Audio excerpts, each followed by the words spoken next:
Abakubiddwa kibooko olw'okuzunza olugambo ku kyalo kuliko Alo Justin, Awol Eseza ne Awol Betty ab'oku kyalo Katerema mu ggombolola ya Osia mu disitulikiti y'e Tororo.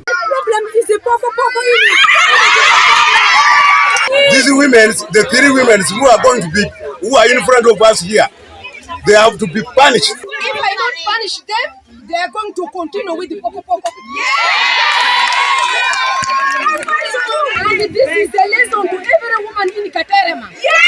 Bano olukiiko lw'ekyalo okusalawo okubonerezebwa kiddiridde munnaabwe Anyango Evelyn okuddukira mu ofiisi y'ekitundu emutaase ku bakyala bano ng'eno aba LC bakamutemye nti tebakyalina buyinza kukola ku nsonga ze kwe kuddukira ewa kansala atwala omuluka gwe Katerema mu ggombolola ya Osia. Nyawere Rose Opendi era ng'ono yatuuzizza olukiiko luno olusazeewo bano buli omu akubwa ekibooko 12.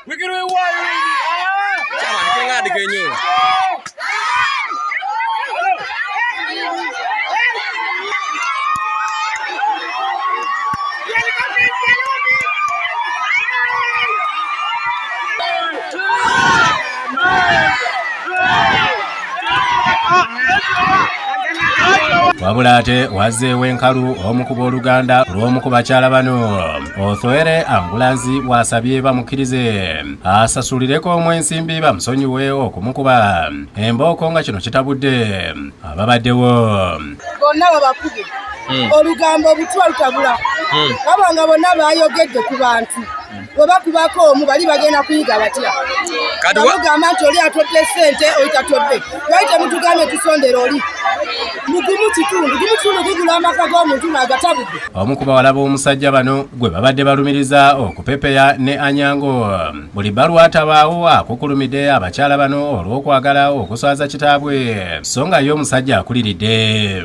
Kiswaza nnyo ate ffe abamu tufumbiddwa na kumpi n'amaka gaffe. Kati n'otunulira omukazi gwe bagamba taata wange ayagala omwana muto bambi.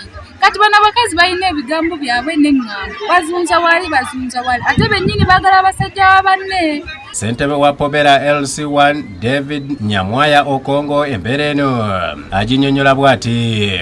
Olugambo pokopoko mbi nnyo yenoona amaka g'abantu ate kubira abantu balekerawo okukola empokopoko.